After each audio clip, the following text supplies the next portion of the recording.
Quando o Senhor diz, você tem nome de que vive, mas está morto, Ele está dizendo, dá para fazer pose, dá para ter um comportamento como se você fosse um crente sadio, sem na verdade ser. E quando Deus fala a respeito desse comportamento na vida desse povo da igreja de Sardes, algumas coisas que nós precisamos reconhecer. Verifiquei que as obras que você realiza não são íntegras na presença de meu Deus. E diz, lembra do que você recebeu, ouviu e guarde. Significa que eles não estavam guardando aquilo que tinham ouvido desde o início. Você começa a ver no próprio comportamento a denúncia do que significa aquela morte se instalando. E diz, se você não vigiar, eu venho contra você. E aí quando ele diz, principalmente no verso 5, de algumas poucas pessoas que não contaminaram as suas vestes, pressupõe-se que a maior parte das pessoas da igreja já estavam vivendo o evangelho comprometido. Já haviam se contaminado. Então nós precisamos entender que de alguma forma essas pessoas que têm nome de que vivem, mas estão mortas, são pessoas que começaram a comprometer os valores do evangelho e voltar às práticas pecaminosas que geram morte. Então, apesar de não ter comprometido completamente seu estado, já estavam no estado onde a necrose estava avançando, progredindo. Quando eu olho para o Novo Testamento, eu percebo algumas advertências. E honestamente eu acho que isso não tem sido enfatizado o tanto quanto deveria.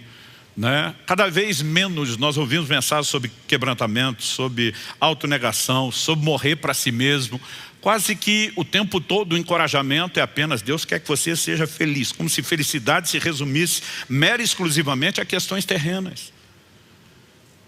Salmo 16:11 diz, na tua presença a plenitude de alegria, a tua destra delícias perpetuamente. Há algo na presença de Deus que bênção nenhuma, mesmo do próprio Deus, vai estar equiparada. Deus está dizendo, eu não tenho problema que você tenha isso, mas nunca perca aquilo que é mais elevado, nunca perca aquilo que é mais sublime, nunca perca aquilo que de fato te preenche e te realiza.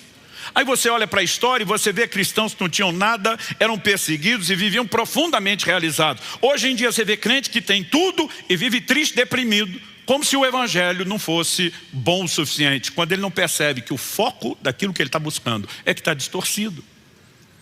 Então tem pessoas fazendo escolhas. Vamos para as advertências. Paulo, por 2 vezes, escrevendo a Timóteo, apresenta 2 advertências que merecem a nossa atenção. A primeira delas está na primeira epístola, a segunda que eu vou trazer está na segunda epístola. Na primeira epístola, 1 Timóteo 5, nos versos 5 e 6. O contexto, ele está falando das viúvas, quais deveriam ser sustentadas pela igreja. Ele está dizendo aquelas que não tinham arrimo de família deveriam ser acolhidas, mas que as que tinham, as famílias deveriam sustentar. É uma orientação pastoral prática. Mas no meio disso vem um comentário. Paulo diz assim, aquela que é viúva de fato, não tem arrimo de família, e dizem não tem ninguém para cuidar dela, espera em Deus e persevera em súplicas e orações noite e dia. E diz o comportamento de alguém que está vivendo na dependência de Deus, persevera em orações e súplicas noite e dia. Agora olha o que ele diz. Entretanto, a que se entrega aos prazeres, mesmo viva, está morta. Ele simplesmente vai dizer, olha, presta atenção na que está se entregando a Deus e na que não. Na hora de você fazer a lista de quem a igreja vai cuidar. Mas ele não chama atenção para algo que normalmente a gente não para perceber. Ele fala de uma pessoa que persevera na oração e na súplica, noite e dia, em plena dependência de Deus, porque não tem nada para extrair na dimensão natural de ninguém. Aqui não é nem mais a questão de prazeres, é de sobrevivência. Mas a Bíblia fala de uma outra que se entrega aos prazeres, em vez de buscar Deus. E diz, essa mesmo viva, vida biológica, está morta espiritualmente. Ele está falando de gente dentro da igreja. Assim como Jesus, falando da igreja de Sardes, ele está falando de gente morta dentro da igreja. Agora, olha a advertência da segunda epístola. 2 Timóteo, capítulo 3, de 1 a 5. E diz, mas você precisa saber disso. Nos últimos dias sobrevirão tempos difíceis. A maior parte das pessoas, quando lê a advertência bíblica sobre os tempos difíceis, ela imagina circunstâncias. Pastor, a Bíblia fala de guerras e rumores de guerra, que existe desde o início da humanidade. A Bíblia fala de pestes, que existe desde o início da humanidade. Obviamente, Jesus fala no final dos tempos sobre o que é traduzido como o princípio das dores. Isso é uma alusão às dores de parto. Quando está chegando o momento da mulher dar à luz, as contrações começam e elas vão se tornando cada vez mais fortes e com períodos cada vez menores. Pressupõe-se que no tempo do fim as mesmas coisas sempre aconteceram, iam acontecer com mais intensidade e em tempos menores. Mas, se por um lado há esse clara advertência do que vai acontecer no tempo do fim, nós temos hoje capacidade, por conta de todo o desenvolvimento, principalmente da tecnologia, de viver um estilo de vida hoje que é muito melhor do que antigamente. Gente, como é que Paulo viajava para pregar o evangelho? Um nível de locomoção e transporte precário. Não era apenas a falta de conforto. Quando você pensa nos tempos que eles gastavam para se locomover pequenas distâncias. Eu às vezes viro à noite dentro de um avião com 1 ou 2 voos. Eu cruzo, né, o país do norte para o sul e dá tempo de estar no outro evento. E outra, não é só velocidade. Você vem no ar-condicionado, numa boa poltrona, com conforto, né? No meu caso já desenvolvi a arte de dormir sentado, né? E você simplesmente tem hoje uma facilidade de vida que não se tinha antigamente. Wesley, há poucos séculos atrás, viajava no lombo de um cavalo para pregar o evangelho. Nossa vida hoje é muito melhor quando você pensa em termos de estrutura do que antes. Alimentação. A Bíblia diz que Pedro estava com fome, a turma diz, vamos preparar o almoço. Pedro diz, vou orar. Por que vou orar? Porque o almoço não era que nem hoje, gente. Quando a turma diz, vamos preparar o almoço, vamos matar o animal, esfolar o animal, né? Esquartejar o animal, limpar o animal, temperar o animal, acender o fogo. O processo de tudo era lento. E a quantidade de alimento que eles tinham era limitada. Hoje a gente tem abundância, tem facilidade. O povo antigamente com qualquer gripe morria. Hoje a gente tem um desenvolvimento da tecnologia que a medicina não está oferecendo só solução para enfermidades. Nós estamos podendo prevenir com o estilo de vida saudável, com o entendimento que temos. Ou seja, os tempos difíceis não eram necessariamente as circunstâncias. Olha a ênfase que a Bíblia dá sobre os tempos difíceis. Nós lemos o verso 1, agora vamos continuar, verso 2. Pois, e agora vem a conclusão, os seres humanos serão egoístas, avarentos, orgulhosos, arrogantes, blasfemadores, desobedientes aos pais, ingratos, ímpios, sem afeição natural, implacáveis, caluniadores, sem domínio de si, cruéis, inimigos do bem, traidores, atrevidos, convencidos, preste atenção nessa, mais amigos dos prazeres do que amigos de Deus, tendo forma de piedade, mas negando o poder dela. Fique longe também desses. Pedro dizia a Timóteo, fique longe. Ele está dizendo, ei, não estou falando do ímpio esculhambado no pecado, não. Ele está falando essas características, todos esses péssimos adjetivos, vai se manifestar em gente dentro da igreja. O que ia ficar pior é o comportamento do ser humano, não necessariamente as circunstâncias. E tudo isso é sempre uma inclinação ao quê? A velha natureza, a carnalidade. E interessante que uma das características dadas aqui é serão mais amigos dos prazeres do que amigos de Deus. Não significa que todo tipo de prazer seja errado, ilícito ou pecaminoso.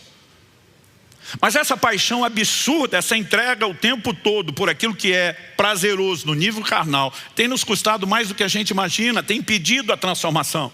Enquanto a humanidade segue avançando, evoluindo um monte de coisa, o comportamento piora.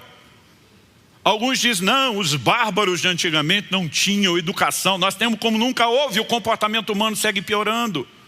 Porque o que o homem precisa para viver transformação é morrer para si e viver para Deus. Mas quando o evangelho começa a manter só a aparência de piedade, vamos ter cara de crente, linguajar de crente, mas nega a essência da piedade, que é a morte para si mesmo, a tragédia está estabelecida.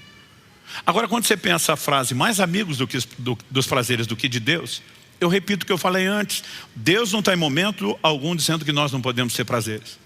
O problema é que quando a pessoa quer estar mais para cá do que para lá. Mais amigos dos prazeres do que de Deus. Então o camarada consegue passar horas maratonando seriado. Mas não é importante tirar horas de oração.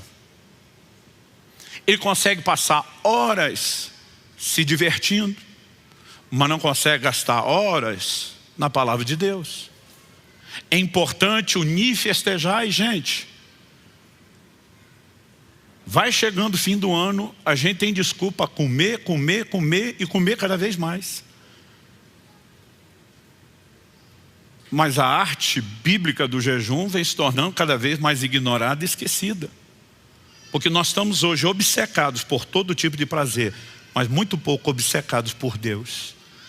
E sem o entendimento de que para entrar nesse lugar mais profundo, a necessidade de que você morra não só para aquilo que te mantinha totalmente morto no pecado, mas até para prazeres lícitos.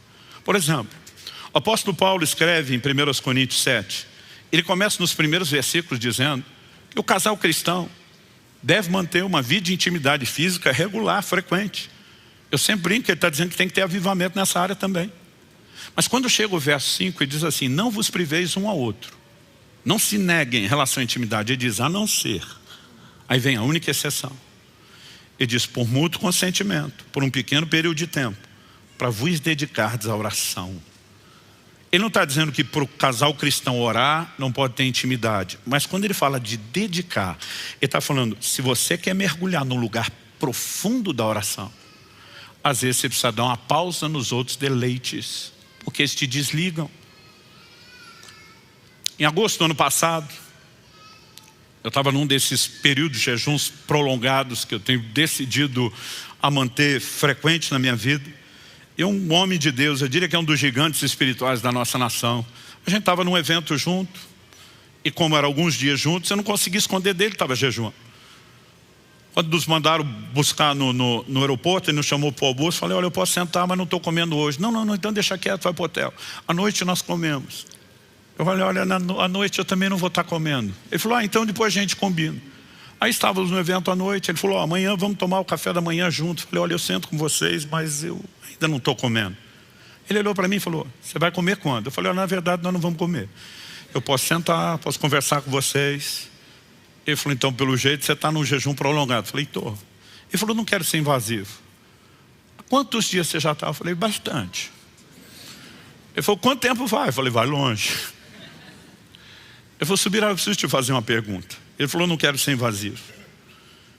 Ele falou, tenta me dizer, porque ele falou, você talvez seja, e ele é bem relacionado, ele falou, você talvez seja uma das pessoas que eu conheço que mais jejua. O que é que tem te atraído tanto a esse lugar?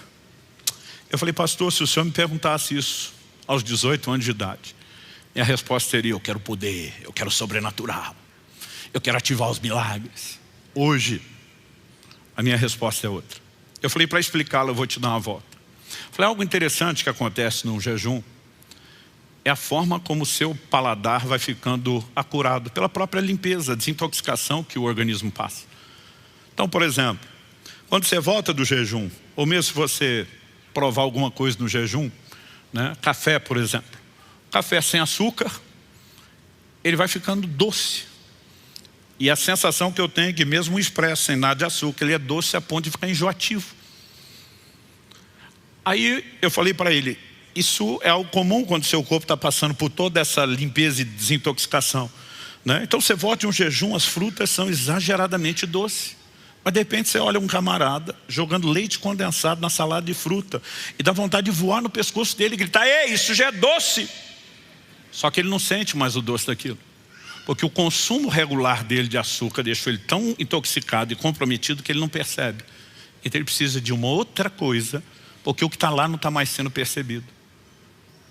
Eu falei, esse é o exemplo do natural.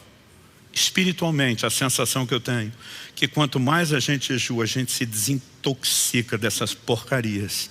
E a gente começa a perceber a doçura, os deleites espirituais de uma forma como normalmente nós não percebemos. Falei, hoje, a percepção da presença de Deus, o entendimento da palavra, a sensibilidade ao mover do Espírito, as direções que Ele traz quando a alma está silenciada, quando a carne está morta, é uma coisa impressionante. E nessa hora você começa a entender o que é ser mais amigo de Deus do que dos deleites. Mas quando nós queremos ser mais amigo dos deleites do que de Deus, dos prazeres, nós não vamos viver a plenitude do que Ele tem. Quem está entendendo? A Bíblia está falando de gente frequentando a igreja, com o nome de que vive, mas está morto. Tá o Walking Dead versão gospel. A turma olha e está movimentando, está fazendo escolha, mas a morte está se instalando. E o pior, ela pode ser tão intensa que o leve ao lugar de onde ele saiu. John Owen, pregador de santificação dos séculos passados dizia: Jesus Cristo não leva para o céu ninguém que Ele não tenha santificado na terra. Essa cabeça vive não admite membros mortos. E essas advertências precisam ser trazidas ao meu e ao seu coração.